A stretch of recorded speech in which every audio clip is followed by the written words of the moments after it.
기념 행사에 참석해 주셔서 감사합니다. 즐겁고 유익한 시간 되시길 바랍니다. 1부는 신정환 교수님 특강이 있겠습니다.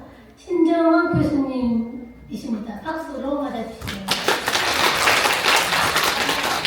신정환 교수님은 파킨슨병 및 이상운동질환 환자분을 진료하고 계시고 질병에 대한 정확한 진단과 자료를 제공하고자 노력하고 계십니다. 신정환 교수님의 특강 귀를 쫑긋하게 하시고 들어보시기 바랍니다. 유익한 시간이 되실 겁니다. 신정환 교수님. 네, 안녕하세요.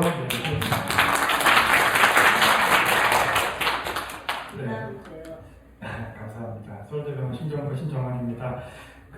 제가 오늘 초청해 주셔가지고 이런 자리를 좀 마련하게 됐는데 어쨌든 이런 자리를 또 마련해 주시고 또 이렇게 또 얘기할 수 있는 기회를 주신 또 파킨슨 희망단대 선생님들께 이제 감사의 말씀을 드리고 외래에서 이제 종종 배웠던 분도 계시고 또 처음 뵙는 분도 좀 있는 것 같습니다. 그래서 오늘 어떤 내용을 좀 말씀드리면 좋을까? 어려운 내용을 막 말씀드려도 좋은데 좀 궁금해하실 것 같은 내용을 위주로 좀 말씀을 드리고 강의 끝나고 좀 궁금하신 것들이 있을 것 같아요. 제가 외래에서는 좀 바빠서 설명을 잘 못 드렸던 부분들도 좀 있을 텐데 그런 점들을 질문을 해주시면은 좋을 것 같습니다. 그래서 좀 재미없을 것 같은 내용은 좀 빨리 넘어가고 좀 궁금해하실 만한 내용은 좀 천천히 말씀드리고 이렇게 좀 해보도록 할게요. 그래서 파킨슨 병이 엄청나게 많아지고 있습니다. 그냥 가장 흔하게는 치매 다음으로 두 번째로 흔한 병이다 라고만 되어 있는데 정말 많아지고 있어요. 심지어 그 파킨슨 팬데믹이라는 용어를 쓸 정도로 많아지고 있습니다. 그러니까 저희가 고령화 사회가 되고 있잖아요. 나이가 점점 많아지는데 나이가 점점 그 고령화 사회가 되니까 파킨슨이 늘어나는 거 아니냐 라고 할 수 있지만 그것보다도 더 빠르게 증가하고 있어요. 그래서 마치 전염병처럼 퍼지고 있다 해가지고 파킨슨 팬데믹이라는 용어를 좀 쓰고 있습니다. 얼마나 흔하냐면은 60세 이상 인구의 100명 중에 1명은 파킨슨 병이에요. 그러니까 100명 중에 1명이라고 하면은 감이 오시지 않을 수도 있는데 어떤 분들 그런 경우가 있어요. 외래에 또 왔는데 그 7남매가 있는데 언니도 파킨슨이고 나도 파킨슨이니까 이거는 유전자가 있는 것 같다 이렇게 여쭤보시는 분들이 있거든요. 근데 사실은 유전자 때문이 아니더라도 파킨슨이 그냥 같이 생길 수도 있습니다. 그만큼 좀 흔하게 되고 있어요. 100명 중에 1명이기 때문에 그 흔한 병이 아니다. 굉장히 흔하다. 근데 파킨슨 병이 뭐냐라고 물어보면은 우리가 이제 예전에 이해했던 파킨슨이랑 요즘 이해하고 있는 파킨슨이랑 조금 다릅니다. 그런데 그래도 쉽게 파킨슨 병이 뭐냐고 여쭤보시면은 여기 도파민 신경세포가 이제 없어지는 병이죠. 우리 뇌는 여러 가지 물질을 만드는 세포들이 있는데 그 중에 도파민을 만드는 신경세포가 줄어들면서 생기는 게 파킨슨 병이라는 게 알려졌습니다. 이거를 이제 제임스 파킨슨이라고 하는 영국 사람이 1817년, 그러니까 이제 200년도 넘었죠. 200년도 전에 이런 환자들이 있다라고 하면서 그 이름을 붙여가지고 파킨슨이라고 짓게 되었습니다. 그래서 우리 몸에 이런 뇌가 있습니다. 뭐냐면 여기 중뇌라고 머리뇌가 있고 머리뇌가 내려가는 줄기 부분에 해당하는 중간뇌라고 하는 별표 쳐진 부분 있죠. 중간뇌라고 하는 부분에 까만 부분이 있어요. 까만 부분을 이렇게 해가지고 흑색질, 까만 부분이다라고 부르는데 이게 도파민을 만드는 신경세포가 많이 모여있는 부분인데 이게 이제 없어지니까 이게 까만색이 없어집니다. 이게 정상 뇌고 이게 파킨슨 환자 뇌거든요. 이게 없어져서 이제 파킨슨이 생긴다라고 저희가 알려져 있어요. 그러면은 파킨슨인지 아닌지를 알아보려면 이 도파민 신경세포가 있는지 없는지를 알아보면 되겠죠. 그래서 여러분들께서 이렇게 외래에 오셔가지고 이런 사진을 찍습니다. 이 도파민 사진. 이거 이제 찍어보신 분들도 있고 외래에서 이제 보신 분들도 있을 거예요. 이게 도파민 세포를 보는 사진인데 이거는 도파민이 떨어지는 이 중뇌, 아까 말씀드렸던 줄기 부분 있죠. 거기를 찍는 게 아니고 거기에서 나오는 신경 다발을 찍는 거예요. 그게 도파민이 만들어져가지고 도파민이 작용을 해야 되는 부분이 있거든요. 그걸 저희가 기저핵이라고 하는데 그게 이 부분입니다. 그러니까 이 부분이 정상은 이렇게 도파민 그 신경세포 다발이 예쁘게 이렇게 보이는데 이 파킨슨이 되면은 이 뒤에가 이렇게 이제 떨어지고 부족해서 이제 안 보이게 돼요. 이게 정상, 이게 이제 파킨슨입니다. 그래서 우리가 사진을 이렇게 찍어 보면은 이제 파킨슨인지 아닌지 좀 알 수가 있다. 근데 좀 궁금한 게 있잖아요. 이 사진을 찍어가지고 이게 더 안 좋으면 병이 심각한 건가요? 이게 좀 여쭤보시는 분들이 많은데 결론적으로 말씀드리면 이게 이상이 있고 없고가 중요하지 더 많이 떨어진다고 해서 병이 반드시 심각한 건 아닙니다. 이게 좀 잘 알려져 있거든요. 그래서 어떤 분들은 조금밖에 안 떨어져 있는데 증상이 너무 심한 분들도 있고 어떤 분들은 거의 안 보이는데 거의 안 보이고 병도 막 10년, 20년 됐는데도 생각보다 잘 지내시는 분들이 많아요. 그래서 저희 사진을 찍었을 때 어떤 분들 보고 저렇게 많이 떨어져 있는데 이거 병이 너무 심한 거 아닙니까? 라고 여쭤보시는 분들이 있는데 요거는 심하다고 해서 그렇게 증상이 심한 건 아니다. 떨어졌냐 안 떨어졌냐가 이제 중요한 거다. 이렇게 말씀드릴 수 있겠습니다. 두 번째로는 이 도파민 사진을 찍자고 하면은 저 MRI 작년에 찍었는데 그때 아무 뭐 괜찮다고 했거든요. 그 파킨슨이 검사도 해야 됩니까? 이렇게 여쭤보시는 분들도 있어요. 근데 MRI만으로는 파킨슨병을 진단하기가 어렵습니다. MRI는 파킨슨병을 진단하는 검사는 아니에요. 그러니까 이제 건강검진 해가지고 MRI 찍었으니까 MRI가 멀쩡하니까 나는 파킨슨이고 치매가 다 없다 이렇게 이제 생각을 하시면 안 됩니다. 왜냐하면 전형적인 파킨슨 병은 MRI가 정상이에요. MRI에서 이상 소견이 안 보입니다. 물론 연구 목적으로 MRI에서 이런 소견이 보이면 파킨슨인 것 같다 이렇게 이제 하는 게 있긴 한데 아직은 임상 현장에서는 MRI가 정상이에요. 파킨슨은. 그런데 2차성 파킨슨병, 이제 파킨슨병이 따로 원인이 있는 경우가 있어요. 그런 경우에는 MRI 이상이 있기도 합니다. 예를 들면 중풍이 파킨슨병을 일으키는 부위에 오는 경우가 있어요. 그런 경우는 이제 파킨슨이 생길 수가 있고, 또 비정형 파킨슨 증후군이라고 파킨슨병 말고 다른 파킨슨에서는 MRI가 이상하기 때문에 저희가 MRI를 찍어야 되는 경우가 있기는 합니다. 제가 오늘 또 꼭 좀 말씀드리고 싶은 것 중에 하나가 요거예요. 파킨슨 증상이 뭐냐? 파킨슨 병 말고. 파킨슨 병은 아까 말씀드린 병이고 그 전에 파킨슨 증상이라는 게 있습니다. 파킨슨 증상의 정의는 명확하게 되어 있어요. 서동, 느린 겁니다. 파킨슨은 느리지 않으면 파킨슨 병이라고 진단하기가 어렵습니다. 느려야 돼요. 느리고 다음에 떨리거나 굳는 거 두 가지 중에 한 가지가 있으면 저희가 파킨슨 병이라고 바로 얘기하는 게 아니라 파킨슨 증상이 있네 라고 얘기합니다.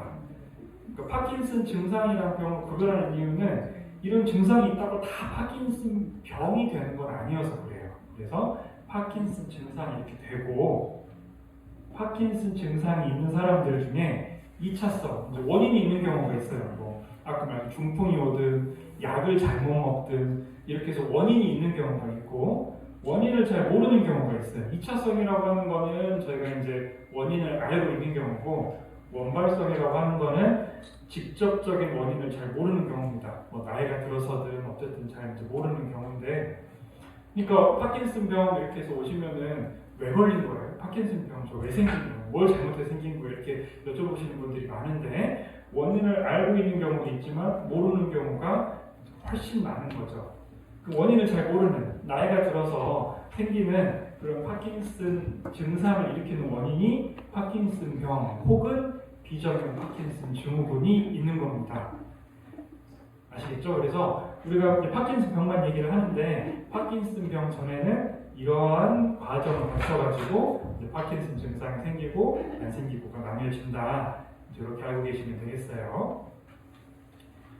그러니까 비정형 파킨슨 증후군 이걸 많이 좀 궁금해하시고 또 이제 물어보는 경우가 있습니다. 그러니까 이거는 파킨슨 증상인데 종류가 이제 파킨슨 병이 아닌 거죠.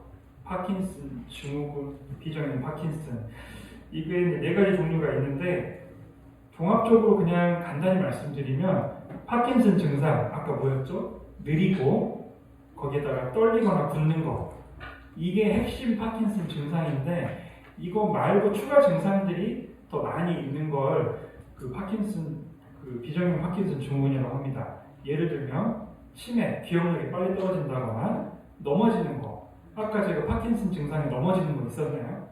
없었죠. 파킨슨 증상 자체는 넘어지는 걸 먼저 특징적으로 하지는 않아요. 근데 파킨슨 증상 말고 이렇게 자꾸 넘어진다거나 삼키는 게 좀 이상하다거나 이런 플러스 알파 증상이 증상 발생한 지 한 3년에서 5년 안에 이렇게 나오는 걸 파킨슨, 비정형 파킨슨의 특징이라고 생각을 합니다. 그래서 파킨슨 증상이 뭔지 아는 게 되게 중요한 거예요. 또 약에 비교적 잘 듣질 않아요. 어떤 분들은 약을 먹어도 이렇게 잘 모르겠다 이러시는 분들이 있거든요. 이제 그런 경우가 비정형 파킨슨을 좀 더 시사하는 그런 소견입니다. 이게 구별이 좀 어렵습니다. 왜 구별이 어렵냐면 초기에는 잘 구별이 안 되는 경우가 많아요. 그러니까 처음에 올 때는 이게 뭐 파킨슨 그 병이라고 했는데 한 3년, 4년 병원 다니다 보니까 파킨슨 증후군인 것 같습니다. 이런 말을 듣는 경우가 있습니다. 그 이유가 초기에는 증상이 좀 애매하다가 서서히 이렇게 나오는 경우가 이제 있거든요. 이거를 이제 비유를 하자면 늑대랑 개가 나중에 이제 다 크면 구별이 되는데 새끼 때는 전 늑대 새끼를 본 적이 없는데 사진만 봐도 구별이 잘 안 되게 생겼어요. 네. 그래서 처음에는 구별이 잘 안 될 수가 있다. 요걸 좀 아시는 게 좋습니다. 요거는 비정형 파킨슨 증후군의 특징을 몇 가지 좀 말씀을 드리는 건데 다계통 이축증이라는 병이 있고요. 요거는 자율신경계 이상이 이제 특징적으로 나오는 병이고 MRI에 이상이 있어요. 그렇기 때문에 이제 초기 MRI를 찍는 겁니다. 초반에 파킨슨 증상이 있으면서 MRI가 좀 이상이 있다. 그러면 좀 이상하는 거고 또 루이소치 치매라는 게 있어요. 요거는 치매가 먼저 오는 겁니다. 파킨슨 증상 전에 이런 게 특징적인 게 있고 또 진행성 핵상마비라는 병이 있어요. 또 이름도 어렵죠. 이름도 무시무시하고 이 병은 또 눈도 잘 못 움직이고 먼저 막 넘어지고 특히 뒤로 넘어간다. 병이 한 1, 2년밖에 안 됐는데 자꾸 몸이 뒤로 넘어간다. 이런 증상들이 좀 특징적입니다. 또 이제 피질 기저핵 증후군이라는 것도 있는데 이름도 어렵습니다. 네. 요거는 한쪽만 파킨슨이 굉장히 심한 경우에 좀 의심을 해볼 수 있고 마찬가지로 MRI에 이상이 있어요. 아시겠죠? 그래서 이런 걸 자세하게 이제 뭐 다 아실 필요는 없지만 어쨌든 파킨슨 증상 말고 플러스 알파 다른 증상이 질병 한 3년, 5년밖에 안 됐는데도 막 생기고 좀 빠르게 진행하는 경우에는 좀 의심할 수 있다. 이렇게만 알고 계시면 되겠습니다. 제일 중요한 거는 원인을 아는 경우예요. 저희가 이제 파킨슨 중에 원인을 아는 경우가 아까 2차성 파킨슨이라고 말씀드렸죠. 뭐 중풍이 생기거나 머리에 뭐 염증이 생기거나 굉장히 드문 경우에 저희가 이제 병원에서 와가지고 그런 2차성의 원인을 알게 되는 경우가 있는데 제일 흔한 게 약물 때문에 생기는 파킨슨 증상입니다. 약물 때문에도 파킨슨 증상이 생겨요. 근데 이 약물 때문에 생기는 경우는 약을 중단을 하면은 좋아지는 경우가 많거든요. 그래서 이 약을 반드시 알고 계셔야 되고 파킨슨병이 있으신 분들이 이런 약을 먹으면 어떻게 될까요? 병이 갑자기 나빠집니다. 파킨슨병은 갑자기 나빠지는 병이 아니거든요. 갑자기라는 병은 내가 저번 주는 이 정도였는데 갑자기 몸이 너무 무겁고 못 걷고 너무 안 좋아. 갑자기. 그래서 이제 외래가 짧게 잡히지도 않죠. 그래서 한참 기다려야 이제 오는 경우가 생기는데 어떤 분들 응급실 오는 경우가 있어요. 나는 이건 저번 주랑 너무 다르다. 이렇게 오시면 저희가 끝까지 물어보는 게 약입니다. 저 약 이상 먹은 거 없는데요. 여기 보시면 소화제도 있어요. 소화제. 그러니까 어디에서 약을 받으실 때 나는 뭐 진통제만 받았는데 진통제 먹을 때 속 메스껍지 말라고 소화제 가식을 주는 경우가 있는데 그 소화제가 이런 약들이 같이 있으면은 갑자기 나빠집니다. 무슨 말씀인지 아시죠? 그래서 무슨 약인지는 정확히 아셔도 이거는 저희 그 파킨슨 저희 학회 그 KMDS 거기 홈페이지라도 나와 있고 제외로 오신 분들은 명함도 드리고 알려드리고 있어요. 그래서 이거를 꼭 알고 계셔야 된다. 아시겠죠? 그래서 만약에 이 약을 먹어가지고 파킨슨 증상이 생기신 분들은 약을 중단하면 아까 말씀드렸듯이 좀 좋아집니다. 또 그런 경우도 있어요. 이런 약을 먹어가지고 파킨슨 증상이 생기는 분들 중에 아직은 파킨슨이 아닌데 파킨슨이 처세 좀 생기려 말랑 하고 있는데 아직은 파킨슨이 생길 정도가 아닌데 이 약을 먹어서 증상이 좀 먼저 나오는 경우가 있어요. 그런 경우는 약을 끊어도 완전히 좋아지지는 않거든요. 무슨 말씀인지 아시겠죠? 그래서 외래에서 이제 오셨을 때 저희가 항상 약을 여쭤보고 그래야 저희가 조기 진단을 한다거나 아니면은 약을 끊었더니 멀쩡해져가지고 잘 지낼 수 있다 이런 경우가 있고 파킨슨 병을 진단 받으신 분들도 절대 먹으면 안 되는 약이다. 여기 보면 편두통 약도 있어요. 플루나리진이라는 약인데 이 약은 재밌는 얘기 하나 해드리면 예전에 히틀러 있죠. 독일에 히틀러가 파킨슨 병 앓았다는 얘기 들어보신 적 있죠? 네. 근데 그때 당시 히틀러의 주치의가 히틀러가 편두통이 되게 심했대요. 그래서 처방했던 약이 이 약입니다. 플루나리진. 그러니까 지금 돌이켜보면은 히틀러도 약물 때문에 파킨슨 증상이 생겼을 가능성이 있다고 저는 생각을 하고 있어요. 보면은 영화 보면 막 손 막 덜덜 떨고 연기를 막 하잖아요. 그 배우들이. 근데 이 약 때문에 이렇게 생길 수도 있다. 그때는 잘 몰랐을 수도 있죠. 자, 별표 해놓은 게 제가 오늘 꼭 다른 건 다 잊어먹더라도 별표는 기억하셨으면 하는 마음에 별표를 해놓은 겁니다. 네. 그다음에 파킨슨 병이 진행하는 병이다. 이제 요거를 좀 말씀드려야 되는데 뭐 다 알고 계시죠? 병이 생기는 시점에 느리고 떨리고 이게 있다가 점점 진행하면은 동결도 생기고 넘어지고 이런 게 진행하는 병이다. 그래서 파킨슨 병이 좀 희한한 병이에요. 진행하는 병이다. 첫 번째. 두 번째는 변동이 그렇게 심해요. 약을 먹고 안 먹고 차이도 심하고 약을 먹어도 하루 중에도 좋았다가 안 좋았다가 또 어제랑 오늘 다르고 저번 주랑 이번 주 다르고 이렇게 이제 왔다 갔다 하는 병이다. 이런 특징적인 게 있는데 운동 증상 이런 거 말고도 저희가 이제 비운동 증상이라는 게 있습니다. 운동 말고 다른 증상. 이게 기억력 떨어지는 치매, 우울증, 잠자기도 어렵고 어지럽고 대소변장애, 소화장애 이거 지금 파킨슨 있으신 분들은 너무나 잘 알고 계신 그런 증상들이죠. 이 증상들은 파킨슨 병이 생기기 훨씬 전부터 생긴다고 알려져 있어요. 심지어 변비 같은 경우는 돌이켜보면 20년 전부터 파킨슨이 생기기 20년 전부터 냄새 못 맡고 어지럽고 우울하고 이런 거는 잠꼬대하고 이런 거는 10년 전부터 파킨슨 병이 생기고 나서도 점점 이런 게 많이 생기는 이 비운동 증상이 있습니다. 그러니까 여러분들께서 또 지내다 보면은 못 걷고 막 이런 운동 증상보다도 오히려 이런 거 아프고 피로하고 기억력 떨어지고 어지럽고 우울하고 이런 것 때문에 힘들어하시는 분들이 너무 많은데 이거는 병 전부터 시작해서 진행을 한다.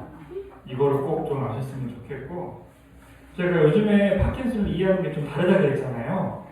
그거는 이렇게 됩니다. 예전에는 도파민만 떨어지는 병이라고 생각을 했어요. 도파민만 떨어지는 병. 근데 이제는 그렇게 생각하고 있지 않습니다.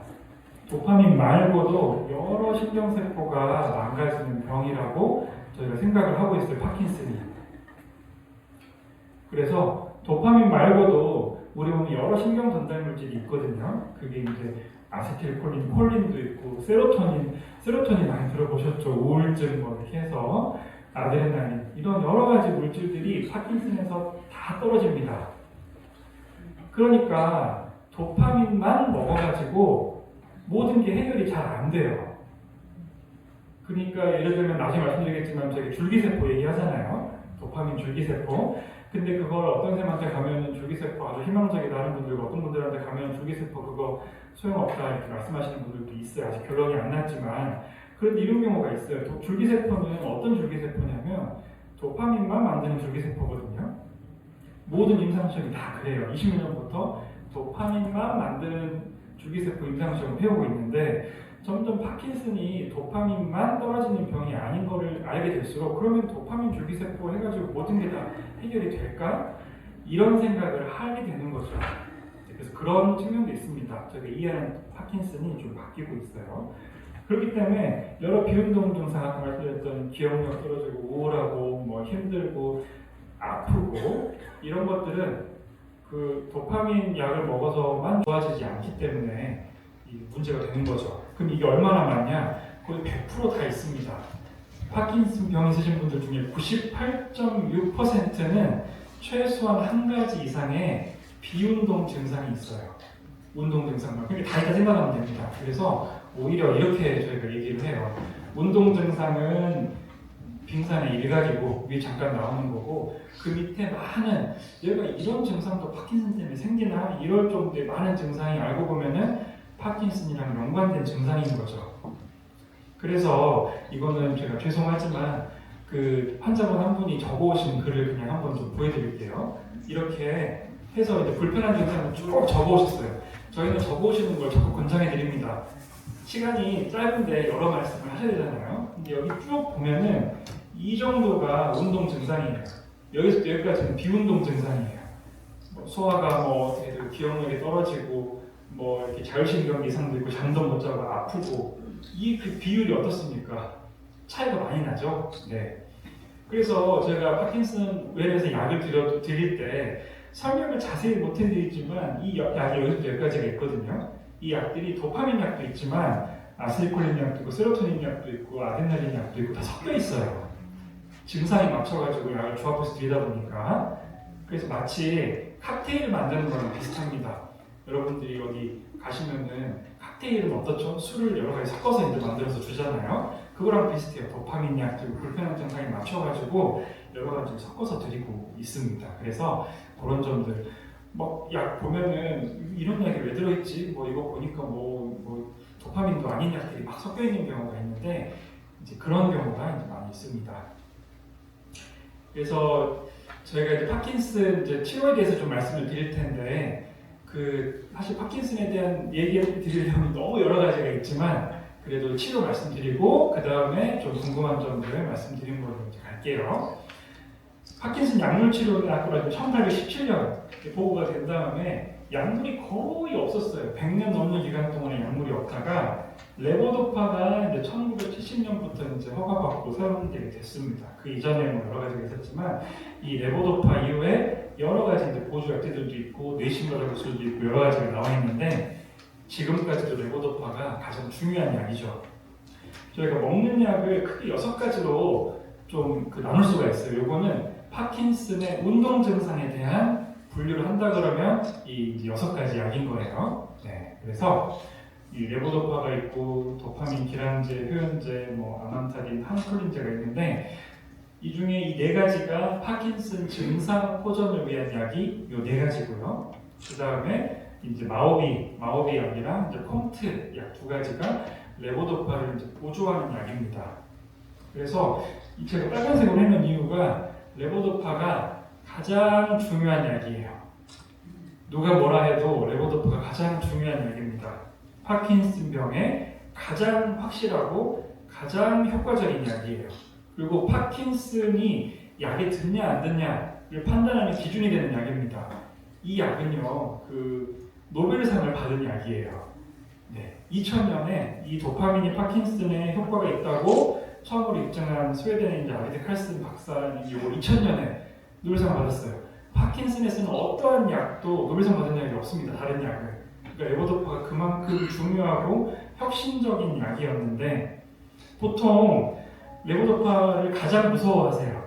그리고 약 좀 더 써봅시다 했을 때 안 쓰고 싶습니다. 가장 거부 반응이 큰 약도 이 레보도파예요.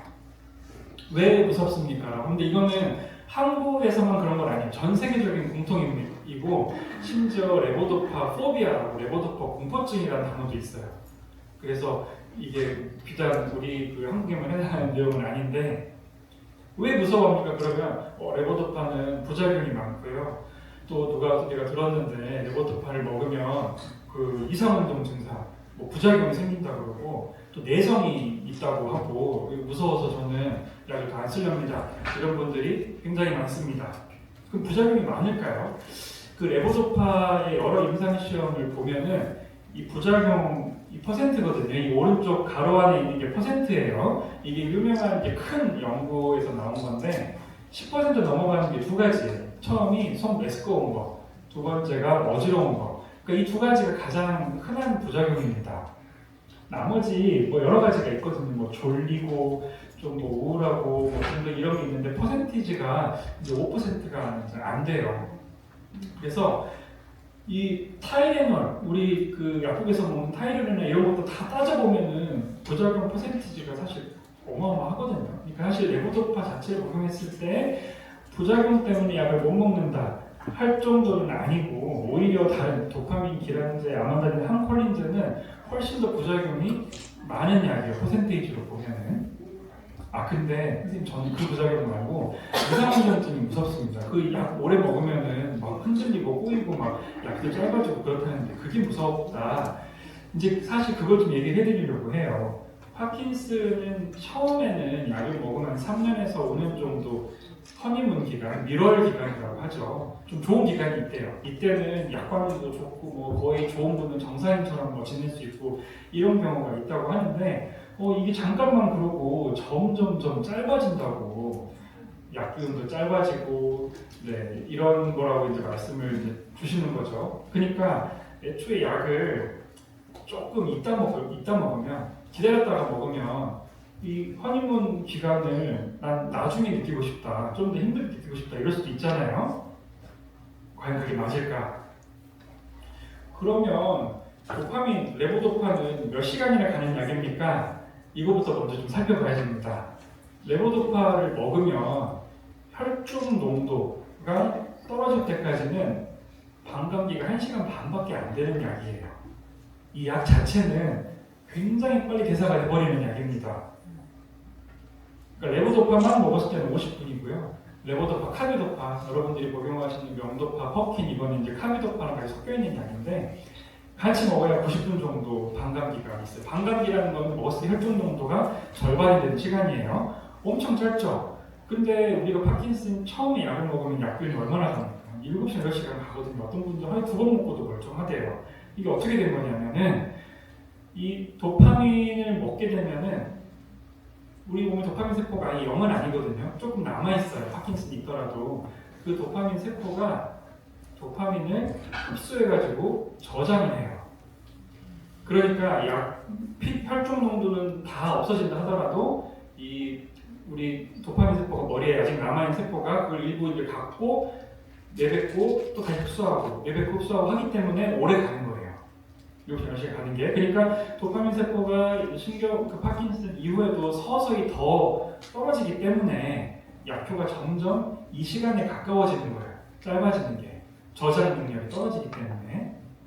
그래서 이거 다 느끼시죠? 약을 좀 오래 가면은 약균이 조금 돌면은 약균이 있다. 좀 과하면은 몸이 흔들리고 그 다음에 시간이 지나가면은 스위치가 꺼지듯이 이제 약효가 없고 무겁고 이런 증상들이 이제 온오프 왔다 갔다 하는 게 이제 그것 때문에 생기는 겁니다. 그러면 이상운동증이 어떤 경우에 좀 위험이 더 많이 생기느냐, 여기에 대한 연구가 많아요. 병의 진행도, 병이 오래될수록 더 많이 생깁니다. 그리고 젊은 나이에 생기신 분들이 좀 더 빨리 생기는 걸로 돼 있고 체중이 낮은 여성분들은 더 많이 생기는 걸로 돼 있어요.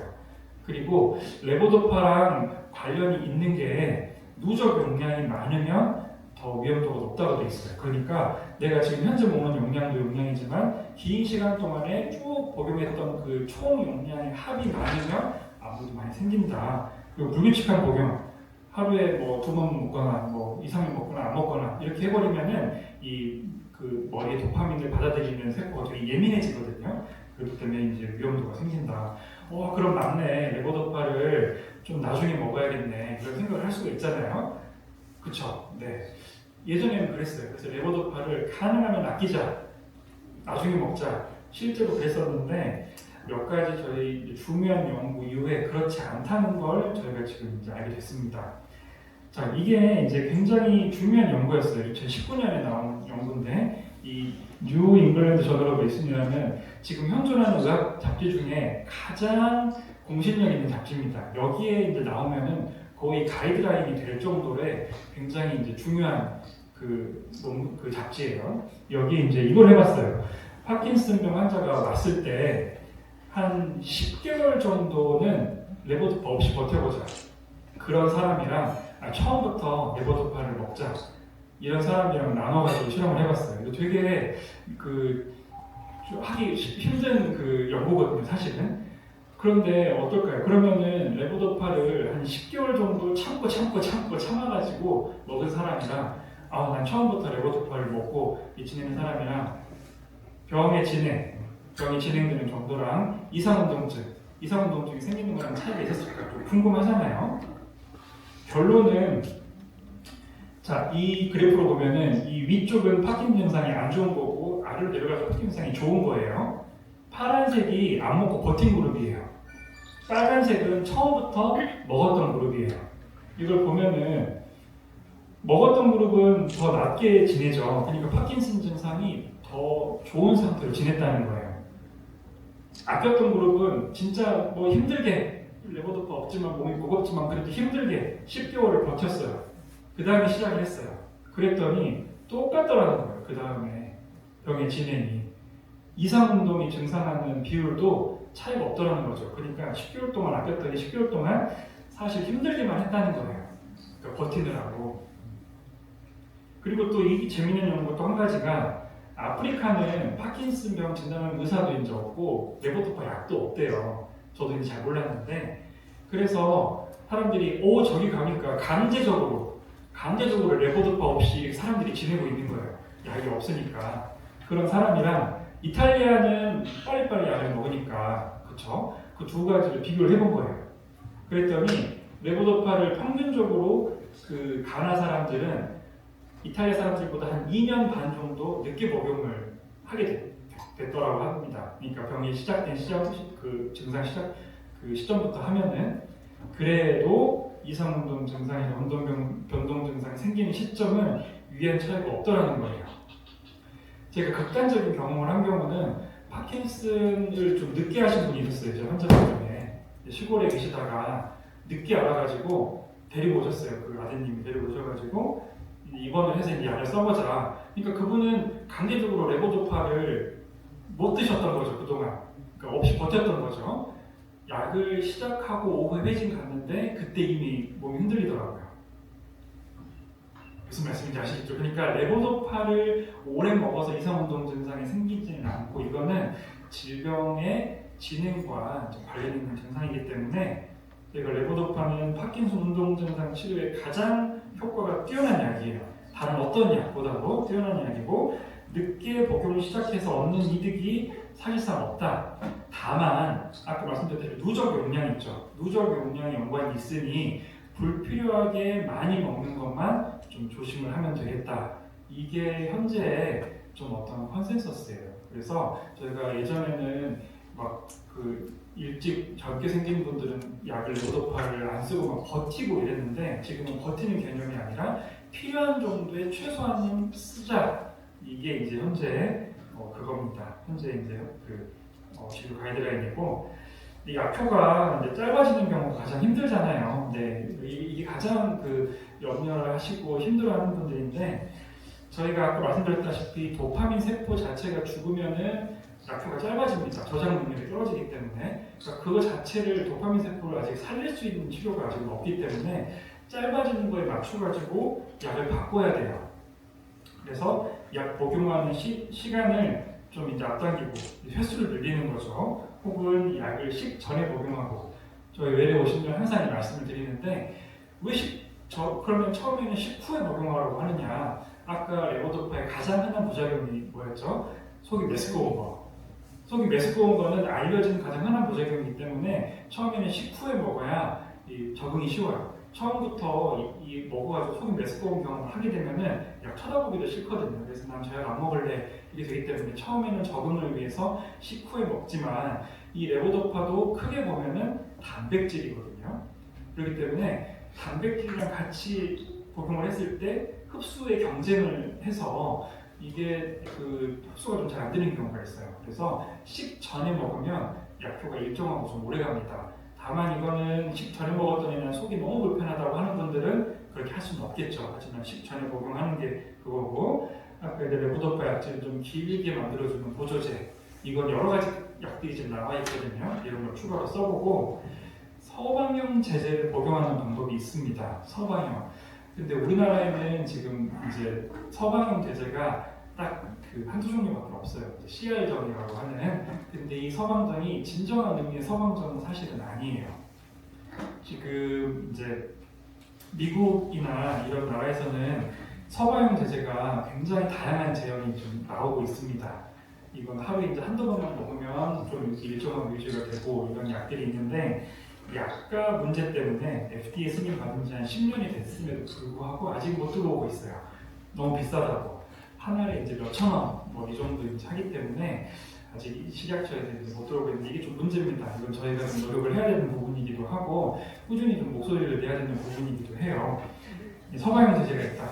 그리고 속효성 제제라는 것도 있습니다. 이건 뭐냐면, 내가 약균이 지금 떨어졌는데 당장 약균을 내야 되는데, 약을 먹으면은 올라올 때까지 이제 1시간 반 이렇게 걸리기 때문에 그 사이 너무 힘들다. 그래서 이거는 마치 천식 환자 흡입하듯이 이렇게 흡입하는 도파민 약이에요. 이거는 흡입하면 한 15분, 뭐 30분 안에 약효가 이제 올라온다고 해서 이런 약제들도 있지만 이것도 못 들어오고 있습니다. 좀 아쉬운 거죠. 그래서 현재 그 우리나라에서는 이런 식의 이제 적용을 접근을 하는 거고, 이거는 빠른 시일 내에 이제 가능하면 참 좋겠다. 그 다음에 뇌신골 자극술이 있습니다. 약효가 이제 짧고, 이게 약으로 어떻게 해도 안 되는 경우가 있어요. 예를 들면 약 기운이 1시간 반밖에 안 가서 하루에 약을 8번, 10번 이렇게 이제 먹어야 되고, 약 기운이 오르락내리락 할 때마다 불편한 게 있거든요. 그래서 오르락내리락 하는 게 싫기 때문에 이제 도저히 안 된다고 하면은 저희가 뇌신골 자극 수술을 합니다. 그러니까 이 수술에 대해서도 여러분이 오해하시면 안 되는데, 못 다니시는 분들 있죠. 못 걸어 다니시거나 막 침대에 누워있는 분들을 일으켜 세우는 게 수술이 아니고, 멀쩡할 때는 멀쩡한데 약기운 변동이 너무 심한 분들, 너무 자주 바뀌고 약을 많이 먹어야 되고 이런 분들한테 하는 게 수술이에요. 그러니까 약 반응이 없으신 분들, 약을 먹어도 나는 좋은지 안 좋은지 모르겠다, 이런 분들은 수술을 해도 별 이득이 없습니다. 왜냐하면 수술은 약 효과를 그대로 내는 거거든요. 약 효과를 그냥 머리 자극을 통해 하루 종일 일정하게 만들어주는 게 수술이기 때문에 이런 점을 꼭 참고해 주시면 좋을 것 같아요. 그 다음에 남은 시간 동안은 지금 진행 중인 임상시험들 중에 좀 알고 계시면 할 것들을 좀 알려드리도록 하겠습니다. 첫 번째는 이제 GLP-1 아고니스트라고 하는 건데, 이게 제가 상품명을 말씀드리면 안 되지만 예를 들면 미고비 같은 거예요. 요즘에 그 비만 치료제 이런 거 하잖아요. 이 약들이 여러 가지 신경 퇴행성 질환에 좀 이렇게 그 효과가 좋다 그래가지고 임상 시험을 하고 있습니다. 이게 뭐 치매에도 좋고 뭐 좋고 파킨슨에도 좋은 거니까 지금 했었고, 사실 서울대에서도 이제 정범석 교수님, 뇌에 다니시던 분들은 들어보실지 모르겠어요. 펩트론인데 임상 시험이라고 했었습니다. 했는데 2017년에 이상 시험을 했고 이때는 실패했어요. 효과가 아주 없었는데, 두 번째 올해 초에 3상 임상 시험이 나왔어요. 3상 임상 시험이 말 그대로 약의 효과가 있는지 없는지를 결정하는 임상 시험이거든요. 근데 이것도 아쉽게도 좀 실패를 했습니다. 효과가 병의 진행을 늦추는데 효과가 없었어요. 다만 비슷한 시기에 아까 이거 그 제일 좋은 논문이라고 말씀드렸죠. 거기에서는 투약권에서는 좀 느리다는 그런 결과가 있었어요. 이상이었거든요. 그러니까 이것도 이제 3상까지 했을 때 어떠한 약을 어떻게 했을 때 병이 좀 느려지더라, 이런 결과가 나올 수도 있습니다. 아시겠죠? 근데 이게 무슨 약이죠? 이게 살 빼는 약이거든요, 사실은. 그러니까 그럼 왜 병이 느리게 진행을 할까라는 질문을 하면은 여러 가지 효과가 있겠지만 그 중에 살이 빠져서 혈압도 떨어지고 당뇨 등 뭐 이런 것도 좋아지고 이게 몸이 건강해지면서 병이 느리게 진행하지 않을까라고 생각하는 사람들도 있어요. 그렇기 때문에 이런 점들을 보면은 일단 이 임상시험과 별개로 체중을 적정 체중을 유지하고 다른 당뇨, 혈압 이런 거는 다 파킨슨 병을 빠르게 진행하는 걸 알려주는 요인들이거든요. 잘 관리하는 게 중요하겠다. 그 다음에 면역치료 주사가 있습니다. 그 알츠하이머 치매는 면역 주사 치료라는 게 나왔어요. 혹시 들어보신 분 있으세요?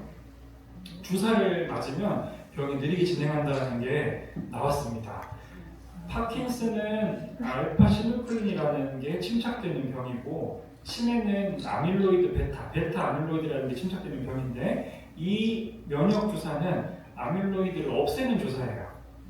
이제 그렇게 했더니 여기 보면은 약을 맞은 분이 아밀로이드가 이렇게 싹 없어지고, 이게 이제 기억력이라고 생각하시면 됩니다. 아래쪽으로 갈수록 안 좋아지는 거거든요. 이 파란색이 위약분, 가짜 약을 맞은 분이고, 이 주황색이 이 면역주사 치료를 맞은 분이에요. 보면은 나빠지는 속도가 좀 더 느리죠. 네, 그래서 이게 2023년에 미국 FDA 승인을 받고 2024년부터 우리나라에서도 승인을 받아가지고 작년 말부터는 치매 환자들은 이런 주사를 맞고 있어요. 그러니까 이제 치료제는 아니지만 병의 진행을 늦춘다는 측면에서는 그동안 있었던 약들과는 다른 차원의 이제 약인 거죠.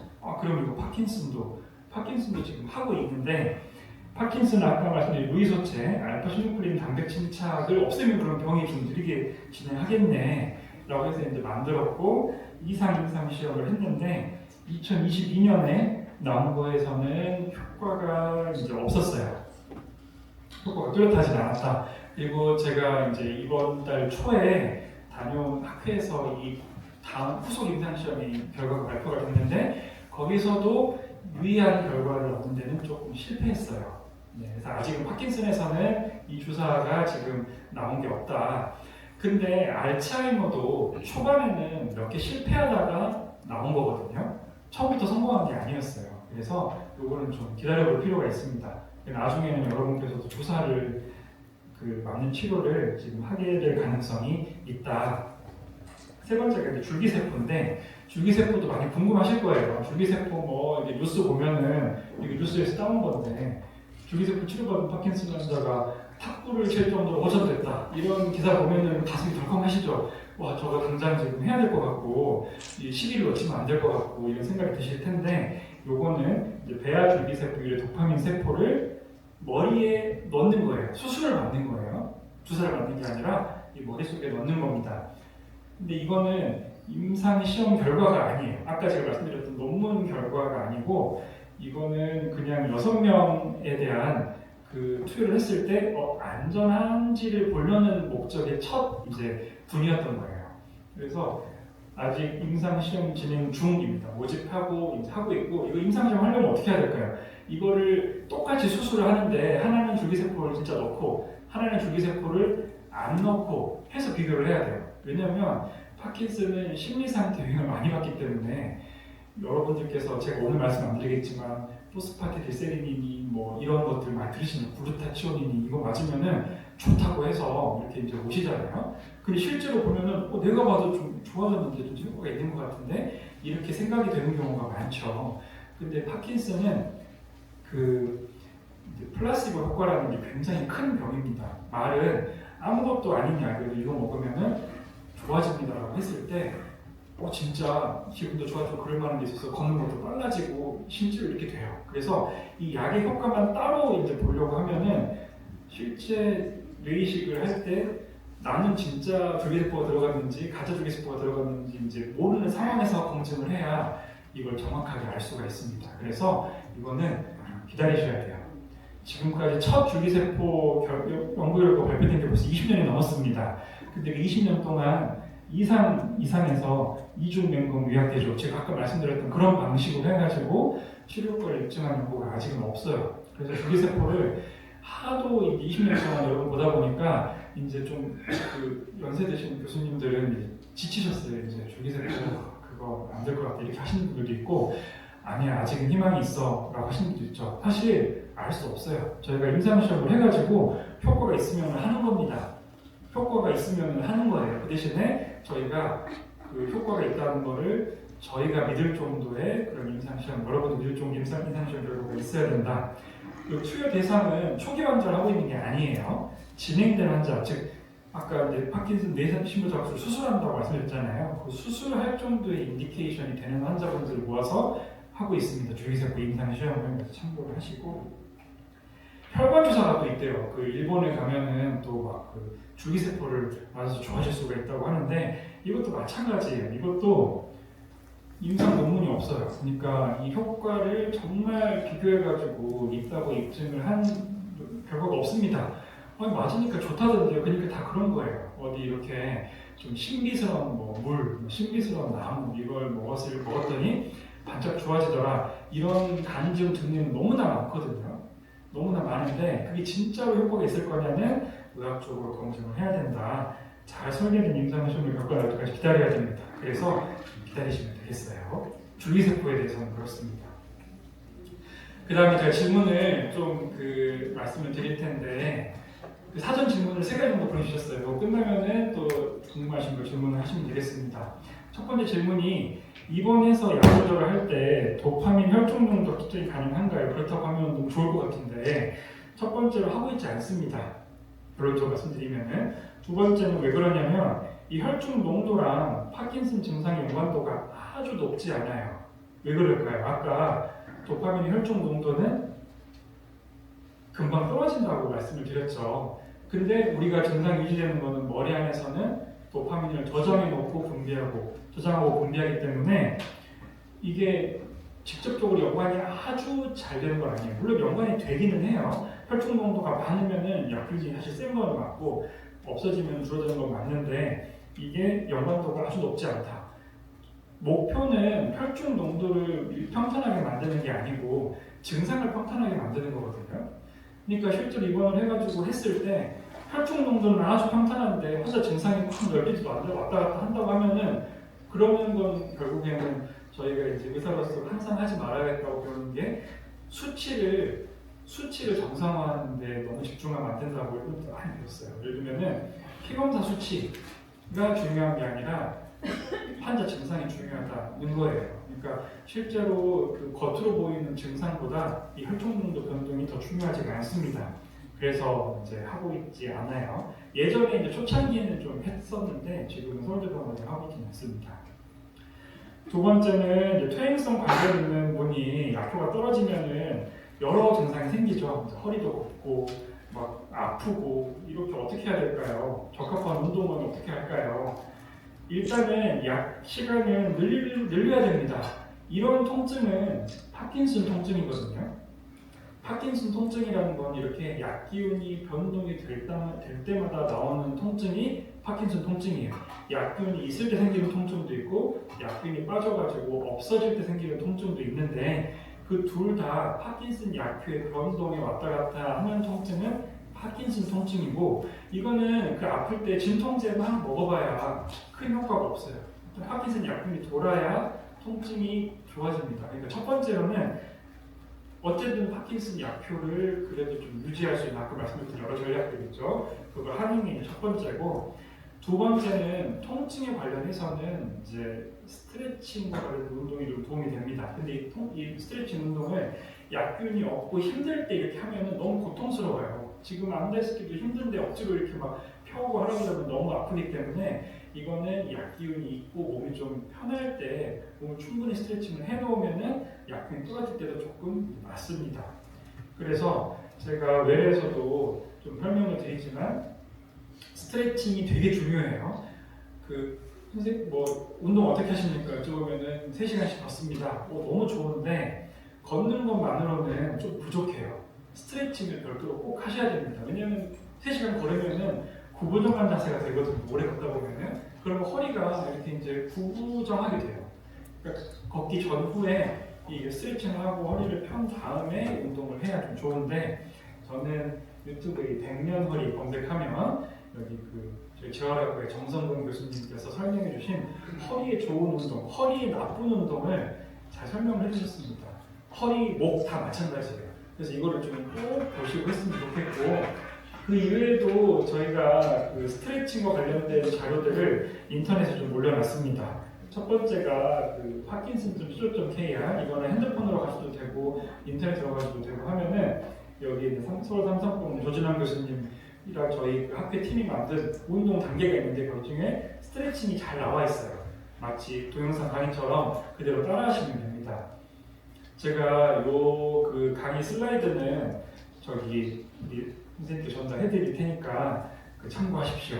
네. 파킨슨 환자를 위한 운동 이것도 책으로 나와 있어요. 이게 책도 있지만 인터넷으로도 볼 수 있습니다. 이 책을 그래서 이런 운동들을 보고 내가 한 20분, 30분 정도 스트레칭을 할 수 있는 프로그램을 만들어 놓는 게 좋아요. 내가 하기 편하고 해서 효과가 있었던 운동들을 여러 번 시행착오 거쳐가지고 15분 정도 내 몸을 풀기 위한 스트레칭을 만들어 놓으면은 약효가 좋을 때, 아침에 일어날 때, 혹은 자기 전에. 왜 자기 전에 하면 좋을까요? 새벽에 아파가지고 깨시는 분들이 있어요. 통증 막 약효 떨어져가지고 주무시기 전에 몸을 이렇게 풀어놓고 주무시면은 잠도 잘 오고 새벽에 조금 또 나은 경우가 있습니다. 그래서 스트레칭 운동 제가 오늘 보여드리는 거를 잘 정리하셔가지고 본인한테 맞는 게 따로 있어요. 나는 이건 했더니 아프기만 하고 안 좋더라.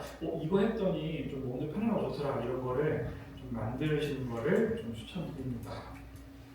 퍼킨이 250짜리가 있고 100짜리가 있는 이유가 카비도파의 부작용 때문일까요? 네, 그렇지는 않아요. 카비도파는 아까 말씀드렸지만 레보도파를 좀 도와주는 약이에요. 사실은 예전에 레보도파만 있고 카비도파가 없었을 때는 파킨슨 환자분들 약효도 짧고 부작용도 많고 좀 널리 안 쓰였어요. 사실은 왜 그 도파민 약제가 처음 개발돼서 아까 그 박사님 노벨상 받았다고 했잖아요. 그걸 처음 그 논문 낸 건 1950년대예요. 사실은. 근데 도파민제제가 널리 쓰기 시작한 게 한참 10년도 더 후거든요. 그게 이 카비도파가 나오면서부터 이렇게 많이 쓰게 된 겁니다. 도파민을 레보도파를 그냥 먹어버리면 부작용이 너무 많아요. 속 메스꺼고 들으면 약간 너무 짧고 근데 이게 있어야 되거든요. 근데 우리나라는 또 카비도파 앞에 있는 25가 이게 카비도파인데 카비도파를 별도로 처방을 할 수가 없게 돼 있어요. 섞인 걸로만 처방을 할 수 있게 돼 있거든요. 그러니까 사실은 카비도파를 더 처방을 하고 싶어도 방법이 없어요. 카비도파와 레보도파의 비율이 중요하거든요. 비율이. 그래서 저희가 250을 드시는 분들도 있고 100에서 100짜리를 2알 반 드시는 분들도 있어요. 보시면. 근데 이제 카비도파와 레보도파의 비율이 보면은 100짜리를 2알 반 먹는 게 카비도파의 함량이 더 높겠죠. 왜냐하면 250짜리에도 25가 들어있고 100에도 25가 들어있으니까. 그래서 저희 임상적으로 카비도파가 좀 더 필요하다. 한 번째 말씀드린 약효율이 조금 더 좀 세야 되는데 카비도파를 늘리는 게 좀 더 좋겠다. 라고 판단을 하면은 100mg짜리를 쪼개서 더 드리는 경우가 있습니다. 이거는 또 처방하는 선생님들마다 좀 스타일이 다르기 때문에 이렇게 일률적으로 말씀드릴 수는 없지만 차이는 그거예요. 자, 그래서 오늘 준비한 강의는 여기까지고 궁금하신 점들이 있을 텐데 또 좀 시간이 있으면 좋겠습니다. 네, 강의 잘 들으셨죠? 네. 질문 있으시면 딱 3분만 받겠습니다. 교수님도 바쁘시니까. 질문 있으신가요? 네네, 나와주십시오. 큰 목소리 하셔도 되고, 저기 마이크도 있고. 네, 제가 해드릴게요. 네네네. 저는 지금 2009년에 학생 받은 사람인데요. 근데 제가 약을 먹고 약이 올라올 때 감직이 심해요. 근데 그럴 때 너무 괴로운데 어떻게 약으로 할 수가 없을까? 네, 굉장히 어려운 질문이에요. 자, 아까 이상운동 증상이 제일 흔한 거는 약 기운이 피크를 쳤을 때, 약 기운이 다 올라가서 생기는 흔들림이 이제 제일 흔한 건데, 방금 말씀주신 거는 저희가 이제 다이페이지, 그러니까 약 기운이 올라올 때 혹은 떨어질 때 생기는 불편한 증상이거든요. 이걸 해결하려면 약 기운이 떨어지거나 약 기운이 떨어지지 않게 하는 게 제일 중요해요. 약 기운이 떨어지면은 올라오는 순간에 생길 수밖에 없기 때문에 그래서 그게 생기는 초창기에는 약을 좀 늘리는 게 이렇게 좀 효과적인 전략이 될 수가 있는데 약을 늘리게 되면은 올라오는 그 순간은 좀 줄어들지 몰라도 피크 농도가 올라가게 되면 이렇게 막 꼬이거든요. 그러니까 이게 너무 어려운 문제입니다. 그래서 저희가 다이페이직, 방금 말씀드린 올라가고 떨어질 때 생기는 이 그 증상이 만약에 너무 심하다. 그럼 사실은 이거는 뇌신경 자극 수술의 적응증이에요. 이거는 뇌신경 자극술은 아까 이제 자극을 해서 약균을 낸다고 했잖아요. 24시간 동안 같은 그 수준을 유지할 수 있기 때문에 이 오르락 내리락을 좀 없앨 수가 있는 거죠. 근데 이제 수술 자체도 굉장히 좀 결정하는데 쉽지 않거든요. 저희 서울대에서도 20년 동안 수술을 한 데이터가 쌓여 있는데 수술이 반드시 이제 또 좋은 일만 생기는 건 또 아니기 때문에 이게 이제 얼마나 지금 힘들고 이제 불편하냐 이걸 좀 따져봐야 됩니다. 내가 약균이 올라갈 때 좀 감직이 와서 힘든데 이게 나는 너무 힘들고 일상생활의 지장이 삶의 질이 너무 떨어진다. 그것 때문에 나는 약을 아예 안 먹는 게 나을지도 모르겠다는 생각이 든다. 이 정도라고 하면은 이제 수술적인 치료를 좀 고려해 볼 수 있습니다. 근데 지금 말씀해 주신 증상이 굉장히 어려워요. 2009년이시면은 꽤 오랫동안 지금 지내오신 건데, 그렇죠? 네, 그 약 조절로 해결하기가 좀 쉽지 않은 증상이긴 합니다. 저는 8년 차거든요. 네. 원래 운동을 좋아해요. 그래서 배드민턴이나 뭐 수영 많이 하는데 운동을 조금 1시간 조금 넘게 하면은 되게 빨리 약이 소진되는지 몸이 안 좋아지는 거예요. 그래서 그 시간이 길어지니까 약을 빨리 먹어야 되는지 아니면 원래 시간 먹어야 되는지 헷갈리는 거예요. 어떻게 하면 될까요? 네, 그런 분들도 많이 있어요. 저희가 운동을 하거나 내 활동량이 많거나 그러면은 약균이 좀 빨리 떨어진다고 말씀 주시는 분도 있고 실제로 맞습니다. 반대로 저희가 잘 때는 도파민 사용이 없기 때문에 자고 일어났을 때 힘이 없다는 분이 좀 오히려 자고 일어나면은 하루 종일 제일 좋을 때가 자고 일어날 때라고 말씀하시는 분도 있거든요. 그게 이제 움직임과 연관이 있어요. 그래서 만약에 하루 종일 그 운동을 규칙적으로 이제 하시는데 운동을 하면은 딱 떨어지는 시간이 좀 예측이 돼 있다. 그러면은 그때 맞춰가지고는 좀 앞당겨 드시는 게 좋습니다. 그러니까 아침, 점심, 오후, 저녁 드시는데 나는 항상 점심 위에 운동을 하고 그 점심 위에 운동하면 약균이 떨어진다는 게 항상 일정하게 된다고 하면은 아침, 점심 약효는 좀 이렇게 간격을 길게 드시고 점심은 운동하고 떨어지기 전에 이렇게 미리 좀 앞당겨서 드시는 게 좋을 것 같아요. 네, 그 남자분 마지막으로 질문 받겠습니다. 확진받은 지 얼마 안 된 그 만 50대 환우이고요. 그 지금 현재 그 운동 증상이라든지 이런 부분들보다도 사실은 처음 확진 받았을 때 그 어떤 좀 병에 대한 충격 때문에 그 좀 정신과적 문제를 좀 겪고 있고요. 그래서 선생님께서 그 강의 초반에 그 충돌되는 그런 부분들 말씀하셨잖아요, 영문이요. 그래서 그럼에도 불구하고 지금 현재 파킨슨 주치의 선생님께서는 어쨌든 그 정신과 따로 해서 약물 계속 복용을 갖다가 권장까지는 아니더라도 따로 진행을 하라고 하시는데 뭐 예를 들어서 벤조계열 약물이라든지 아니면은 뭐 자낙스, 알프람, 뭐 리보트릴 이런 약물을 갖다가 좀 당분간 그러니까 지금 현재 그 파킨슨 약은 효연제하고 마오리제만 약하게 주셨고요. 그 정신과 약을 갖다가 조금 일정 기간 복용하는 게 괜찮을지 좀 여쭤보고. 네, 저는 약물 치료를 하라고 말씀을 드려요.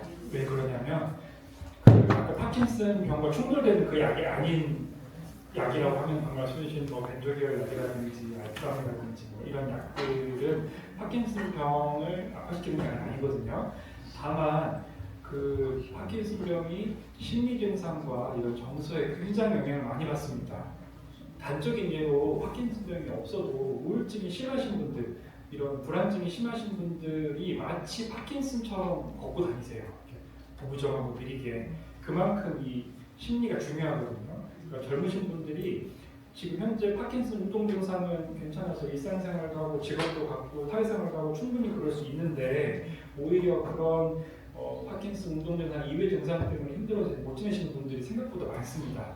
그래서 예를 들면 정신과 약물 치료를 이렇게 좀 권유받았을 때 약은 먹기 싫은데 실제 내 퍼포먼스를 보면은 하루 종일 집에 뭐 누워있다든지 매출이 어떤 사람 개인 기피증이 생긴다든지 뭐 이래가지고 일상성 장애가 너무 심한 분들이 많거든요. 사실은 거꾸로 생각해보면 지금 굉장히 그래도 잘 지낼 수 있는 시기인데 허니문 기간인데도 불구하고 그런 경우가 있어서 의지로 해결할 수 없는 부분은 약물 치료를 적극적으로 하는 게 좋고, 다만 그게 파킨슨병을 악화시킬 수 있는 약이 아닌 거라고 하면은 저는 적극적인 약물 치료를 좀 권장하는 편이고요.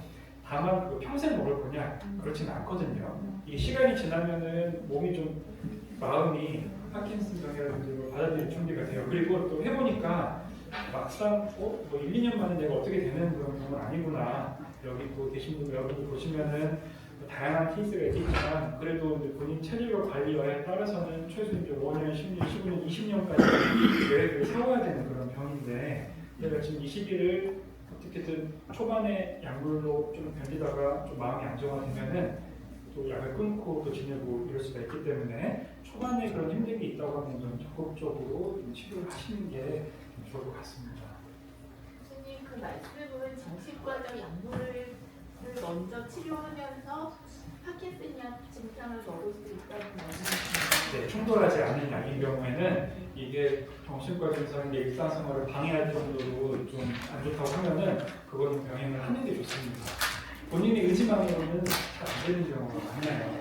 아까 말씀드렸듯이 파킨슨이 도파민 말고 세로토닌이나 이런 거 같이 떨어지기 때문에 그런 방금 말씀해주신 약들이 이제 그런 약들이 이제 있거든요. 그래서 그런 보충이 좀 필요한 경우가 있어요. 그러니까 보호자는 왜 이렇게 의욕이 없고 아무것도 안 하고 집에만 있고 그러냐, 난 너무 답답하고 힘들다, 뭐 병을 이겨낼 노력을 해야지. 근데 그게 의지로 안 되는 게 머리에 있는 여러 가지 상황 때문에 그럴 수가 있어요. 그래서 약물의 도움과 이제 보호자분들의 적극적인 좀 도움이 좀 필요하겠죠. 네, 궁금한 게 참 많으실 줄 압니다. 한 가지만 더 여쭤보면요.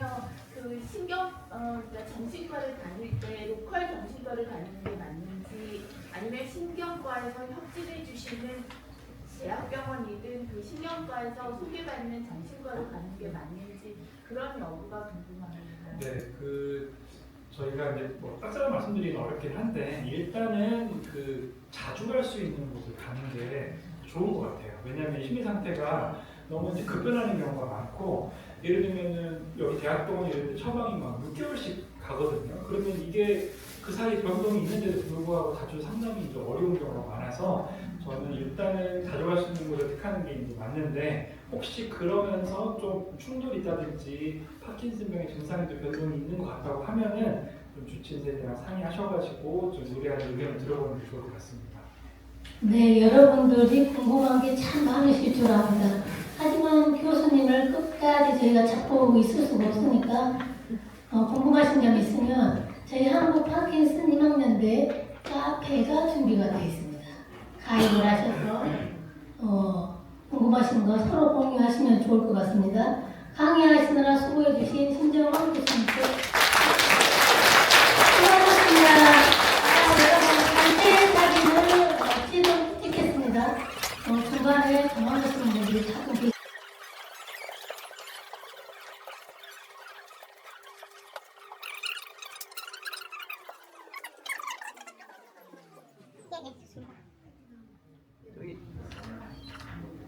찍을까요? 네.